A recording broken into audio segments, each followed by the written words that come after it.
Hello class 9 students, how are you guys doing? I welcome you to this mathematics class. This is lecture number 10 and today we are going to begin one of the most important chapter of your mathematical life. I'm not talking only about your class 9th mathematics curriculum, but also it is going to be one of the most defining and most important chapter of your mathematical journey.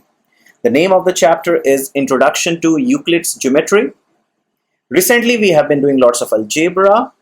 In algebra, we were dealing with mathematical operations of rational and irrational numbers, and we were dealing with variables and constants and unknowns. So you can say the whole setup of algebra was somehow like a detective story. But when it comes to geometry, it is more like an art appreciation. It's more like an artwork. Whatever you look at, if you look into the painting, if you look into the mountains, if you look into the river, if you look into the coastlines, if you look into the images, whatever you look at, you are looking into geometry. So you can say geometry is all around. Now, this geometry is one of the most beautiful branch of mathematics. And when I say the most beautiful branch of mathematics, I don't mean to say that it has pretty pictures. But what I mean is that this branch, this geometry branch, is the oldest, the purest, the most well thought, the most well cared, the most well preserved branch of mathematics. And when you say geometry, you cannot miss mentioning this name called Euclid.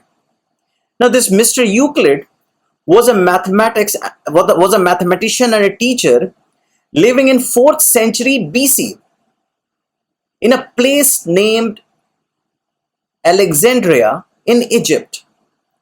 Now this mathematics teacher, what he started doing, he started compiling all the mathematical work which had been established till 4th century BC.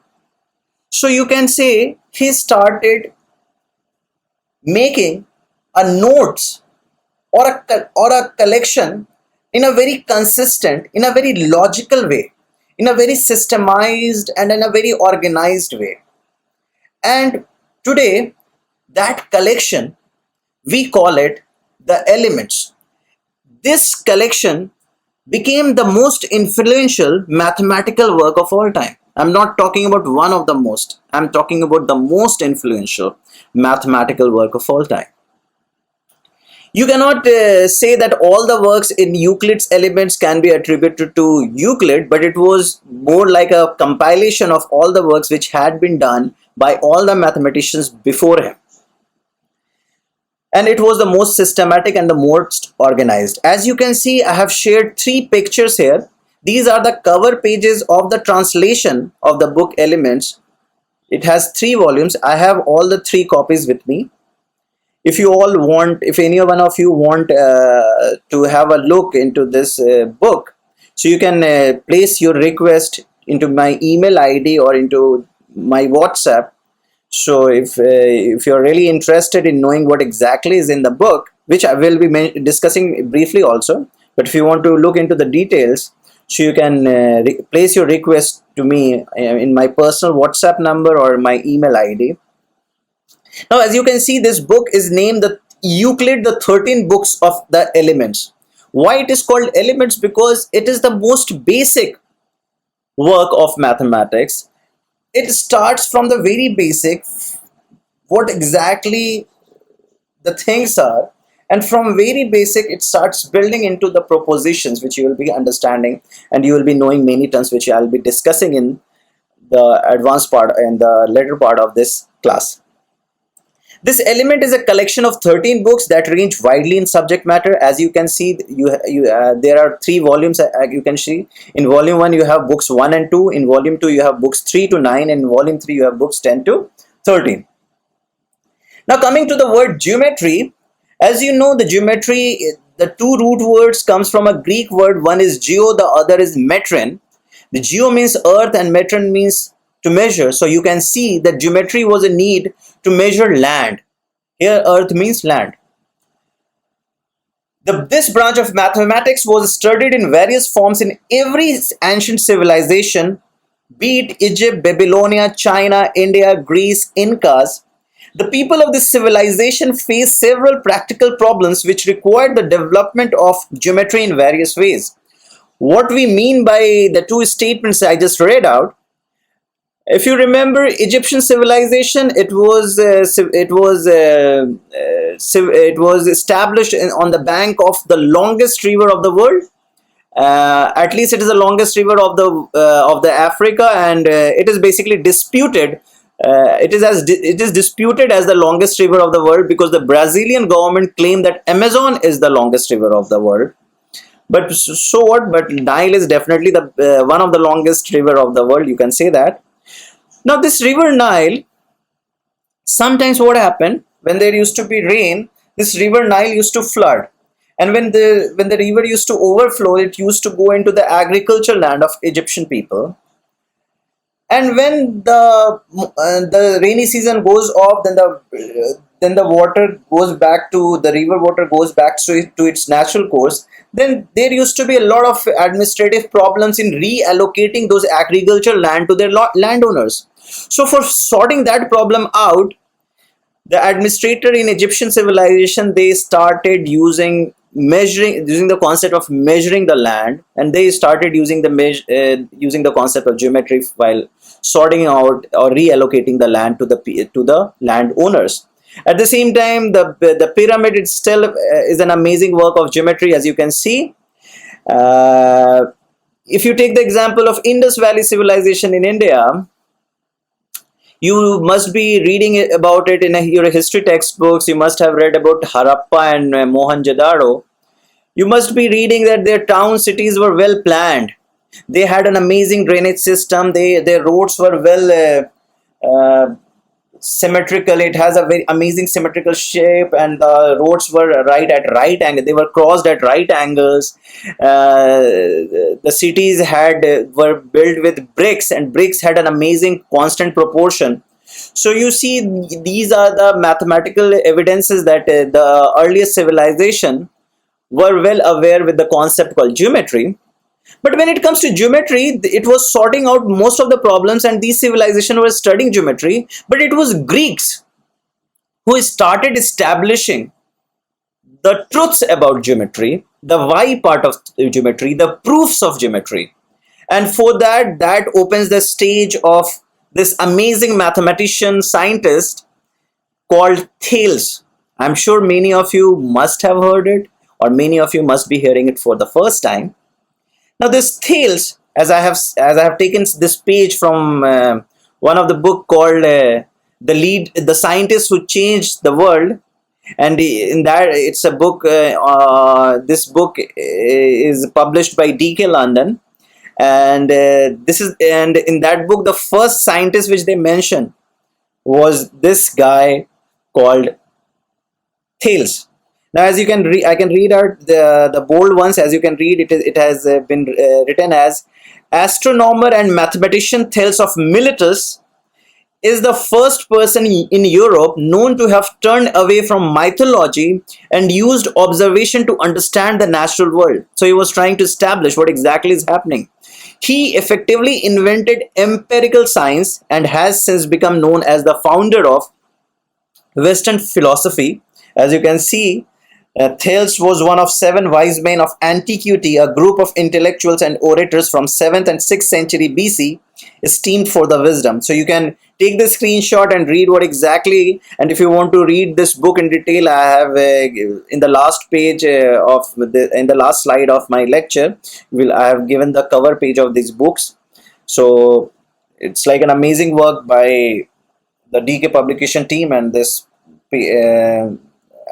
I have these books, and you also should. If you are like a book lover, or if you want to get into reading, you should start buying these amazing books.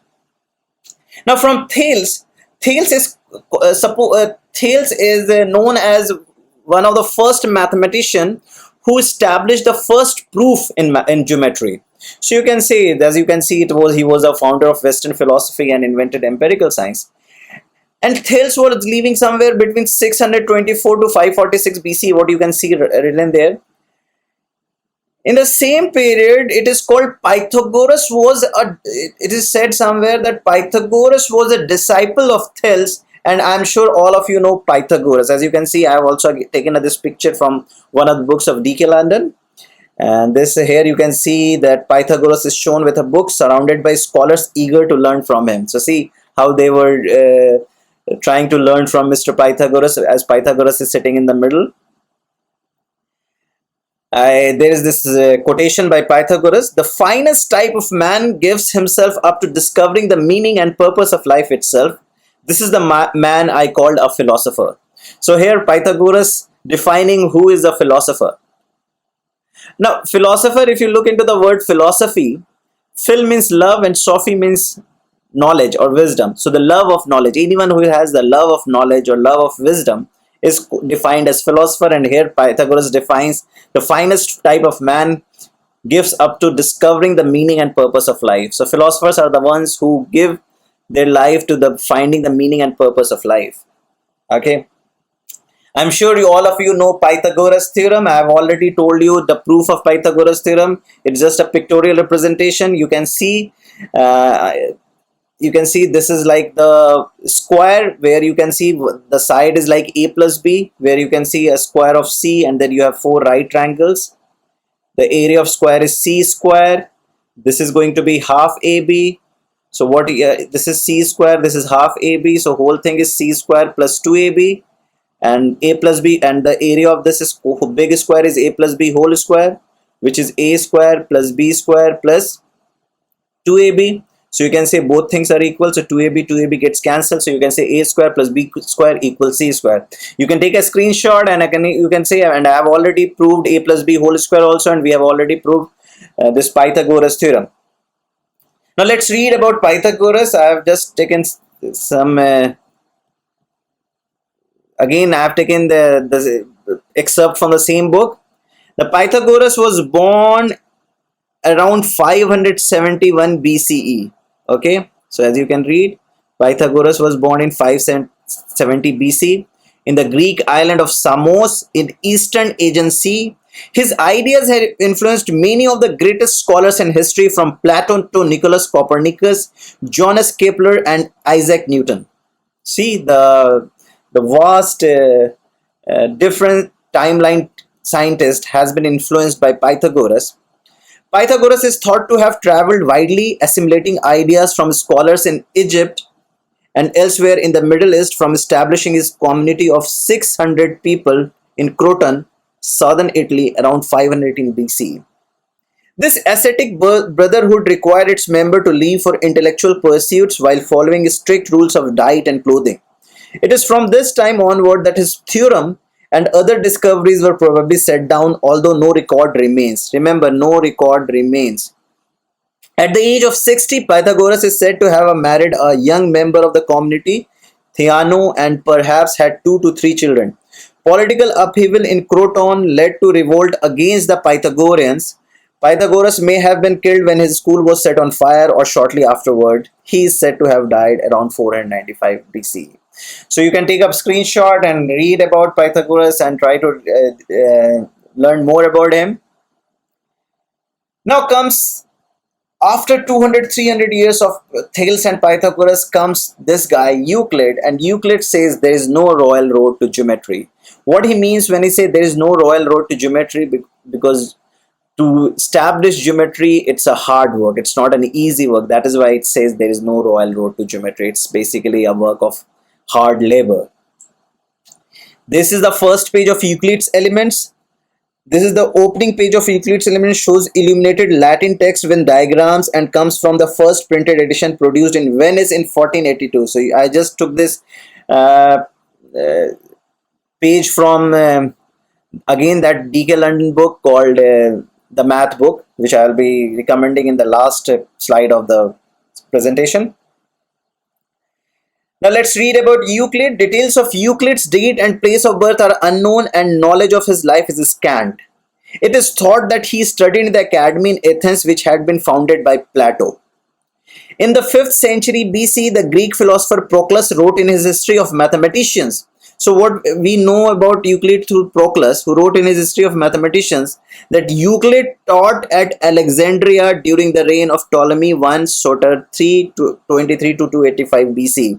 Euclid's work covers two areas: elementary geometry and general mathematics. In addition to the elements, he wrote about perspective, conic section, spherical geometry, mathematical astronomy, number theory, and the importance of mathematical rigor. Several of the work attributed to Euclid have been lost, but at least five have survived to the 21st century. It is thought that Euclid died between mid 4th century and mid 3rd century BC. Key works: Elements, Conics, Catoptrics, Phenomena, Optics. So these are the works of Euclid, and this is what we know about Euclid. Okay. Now coming back, what exactly this chapter is, Euclid started, he started this book, the volume 1, the book chapter 1. He started with 23 definitions and 5 common notions and 5 postulates. So what he said, that whatever you want to establish in any studies, you need to start with a very basic. So he started with a very basic definitions of 23 definitions and 5 common notions and 5 postulates. Let's see what are these. As I have taken from my volume book 1, as you can see, there are 22 definitions in the first page.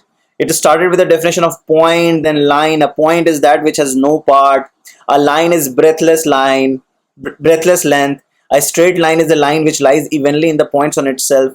A surface is that which has length and breadth only. So you have all the definitions which he has done with the 23 definitions, and then he wrote some postulates: to draw a straight line from any point to any point, to produce a finite straight line continuously in a straight line, to describe a circle with any center and distance, that all right angles are equal to one another. So you have like some of the postulates, and then common notions, things which are equal to the same thing are also equal to one another if equals. So I've taken these 2 pages just to show that what exactly in that book. You can take the screenshot and read in detail. Now coming back, how Euclidean system was working.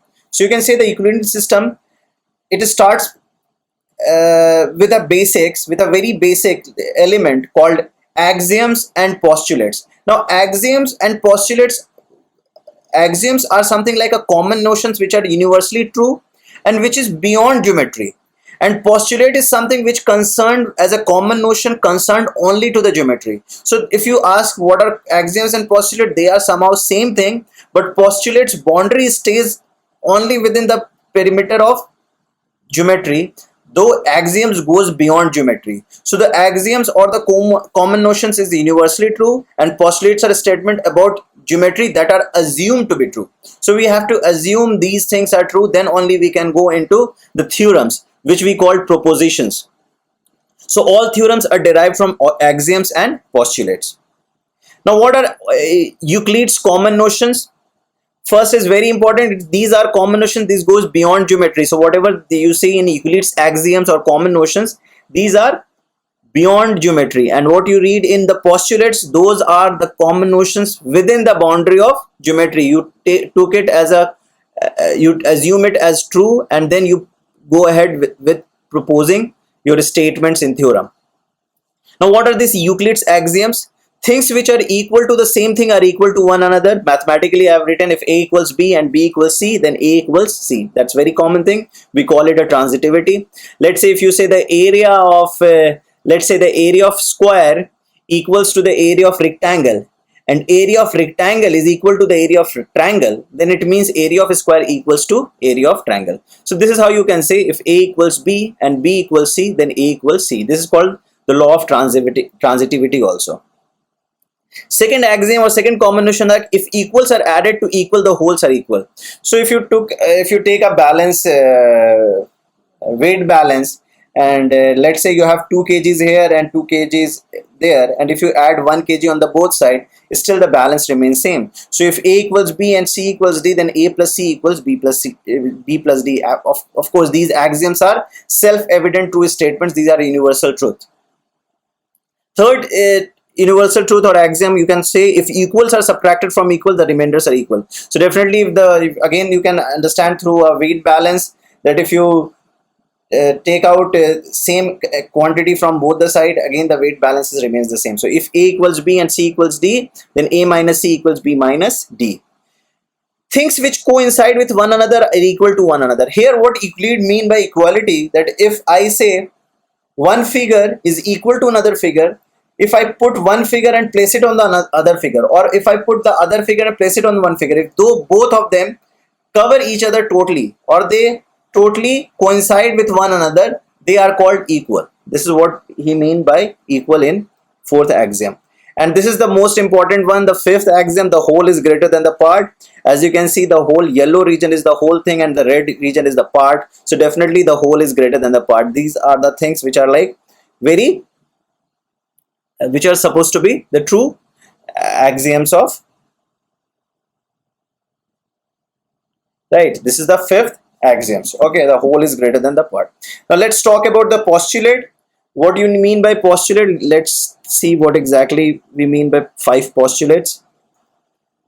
First postulate say any 2 points can be joined with a straight line segment. तो क्या रहा है, कहना चाह रहा है कि अगर आपके पास 2 पॉइंट है, let's say you have one point, then you have another point, then there is a one line which passes through, just a sec.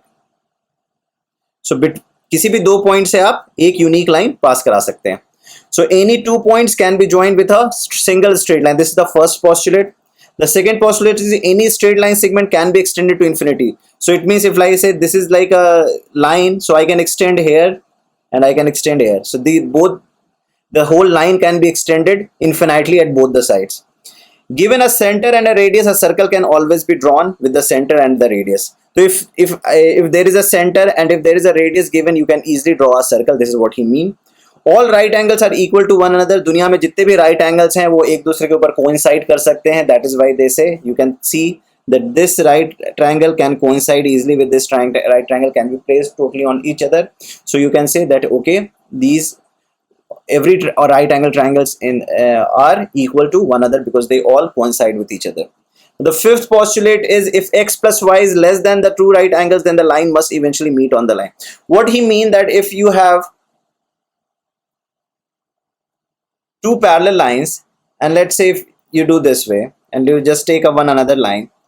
Now if this angle and this angle, x and y, if this angle adds up to 180 degree, then it means these two lines are parallel. And if these two adds up to less than 180 degree, then it means they are going to coincide somewhere. So this is like if x plus y less than two right angles, then the line must eventually meet on one side. So whatever this five notions or axioms and five postulates we talk, this needs to be remembered. Then only you will be able to go ahead and prove any theorem. So these five postulates and five notions needs to be remembered. Don't forget that you can go ahead without not remembering it. So you just know that. So if someone asks you what are those five axioms or common notions, so you can say if A equals B and B equals C, then A equals C. If A equals B and both things both sides if you add same thing, if A equals B and C equals D, then A plus C equals B plus D.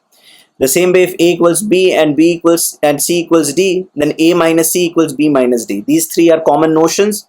Fourth is two things are equal if they coincide on each other. And the fifth one was, what was the fifth one? The whole is greater than the part. And five postulates. That first postulate is through 2 points, only one line can be passed. Second is a line can be extended infinitely at both sides. Third is given a point and a center, given a center and the radius, you can draw a circle. Fourth postulate is two right angles can easily coincide with each other, so all right angles are equal. And fifth, which is little more problematic, that if you have a two line and if you draw a transversal, the angles on the both sides, if the sum is less than 180 degree, then definitely both the lines are going to intersect, as you can see the figure. So these five postulates needs to be remembered. Beginning with few definitions, axiom and postulates, Euclid aim to gather a huge collection of propositions. जैसा कि आपको पता है Euclid element से शुरू कर रहे थे, बेसिक एक्सियम से, बेसिक पोस्टुलेट से. एक्सियम और पोस्टुलेट में फर्क ये है कि पोस्टुलेट आपकी ज्योमेट्रिकल बाउंड्री के अंदर आती है, एक्सियम लार्जर कॉन्टेक्स्ट में बात होती है.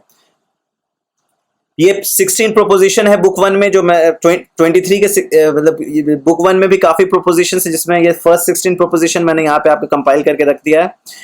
Proposition 1, on a given finite straight line to construct an equilateral triangle, मतलब एक फाइनाइट स्ट्रेट लाइन से आप इक्विलेटरल ट्रायंगल बना सकते हैं।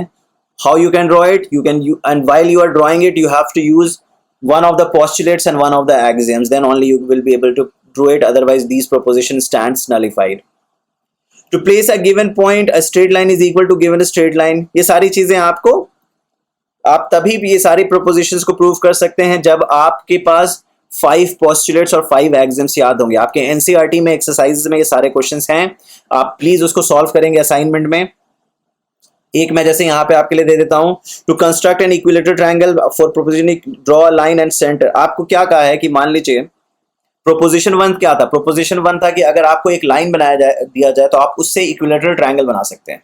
उसके लिए आपने क्या किया, जैसे मान लीजिए आपको लाइन दिया गया था ए बी, तो आपने ए बी किया, आपने सेंटर ए लेते हुए ए बी को रेडियस लेते हुए आपने एक सर्कल ड्रॉ कर दिया, जो आपको ये सर्कल दिख रहा होगा।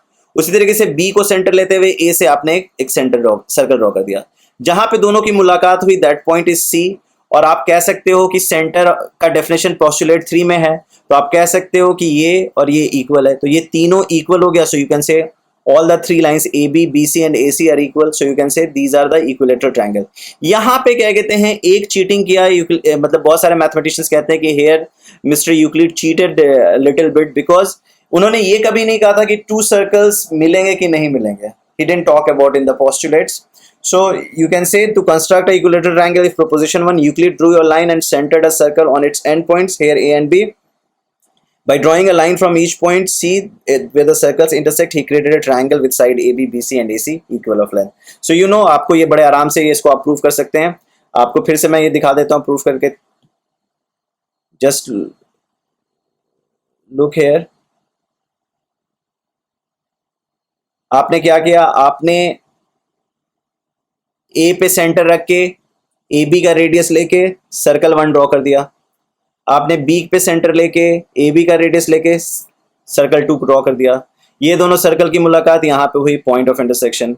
सिंस यू नो ये आपका सेंटर है, तो B C would be equal to A B, दोनों रेडियस हैं, और ये आपका सेंटर है तो ए बी इक्वल टू, तो आपको पता चल चुका है कि A B is equal to A C, और आपको पता चल चुका है A B is equal to B C. तो इन दोनों से आपको पता चल चुका है कि B C A C equal to B C, तो इससे क्या पता चला है, all the 3 sides are equal. तो आपने कह दिया कि ये ट्रायंगल इक्विलेटरल ट्रायंगल है। दिस इज द प्रोपोजिशन जिसको आपने आराम से प्रूफ कर दिया using, this was axiom 1, common notion 1, और सर्कल वाला आपको पोस्टुलेट 3 पता है। तो आपने देखा कि आपने एक्सियम और पोस्टुलेट को यूज करके ये प्रूफ कर दिया। Geometry is the knowledge of the eternally existent, that is Pythagoras. Geometry is the knowledge of what always exists, Plato. मतलब दोनों एक ही बात कह रहे हैं, आप देख सकते हैं Pythagoras and Plato both of a different era. मैंने जैसा कि कहा था आपको कि जो बुक्स मैंने यूज किए हैं, द मैथ बुक और the scientist who change history, ये दोनों बुक आप जरूर क्या कहते हैं, अगर आप ऑर्डर करना चाहते हैं तो डू ऑर्डर दीज 2 बुक्स। और if you are a book enthusiast तो आपको मजा आएगा ये सारी चीज़ों को पढ़ने में। तो आपके लिए आज का असाइनमेंट, अभी पहले एक जल्दी से देख लेते हैं हमने क्या किया। यूक्लिड के बारे में पढ़ा, ज्योमेट्री के बारे में पढ़ा। ज्योमेट्री को स्टार्ट करने के लिए बहुत ही बेसिक्स में जाना होता है, और वो बेसिक वर्क किसमें है, एलिमेंट्स में है। एलिमेंट्स किसका वर्क है, यूक्लिड का वर्क है। यूक्लिड ने एलिमेंट्स में क्या किया, 4th सेंचुरी BC तक जितने भी मैथमेटिकल वर्क हैं उसको बड़े ही लॉजिकल और कंसिस्टेंट वे में कंपाइल किया।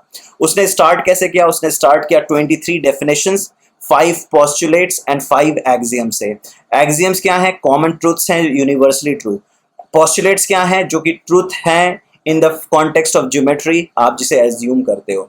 तो ये तीनों को लेते हुए यूक्लिड ने प्रोपोजिशंस बनाए और लॉजिकल इवोल्यूशंस किए हैं।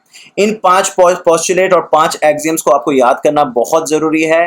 डेफिनेशंस जो यूक्लिड के हैं वो अब रेलेवेंट नहीं हैं, बहुत सारे डेफिनेशंस अभी रेलेवेंट नहीं है, मॉडर्न डे में हम बेटर डेफिनेशंस में आ चुके हैं। तो ये सारी चीज़ें हैं। तो असाइनमेंट में आप अपने इस चैप्टर को जल्दी से ख़त्म कर लीजिए। इस बहुत ही छोटा सा चैप्टर है लेकिन बहुत ही इंपॉर्टेंट है, तभी इस चैप्टर को आप कर लेंगे, तभी आप लाइन्स एंड एंगल जो आपका नेक्स्ट ज्योमेट्री का चैप्टर है उसमें आप प्रूफ करना सीख पाएंगे। ओके बच्चों, all the best, let's meet very very soon, bye bye, take care.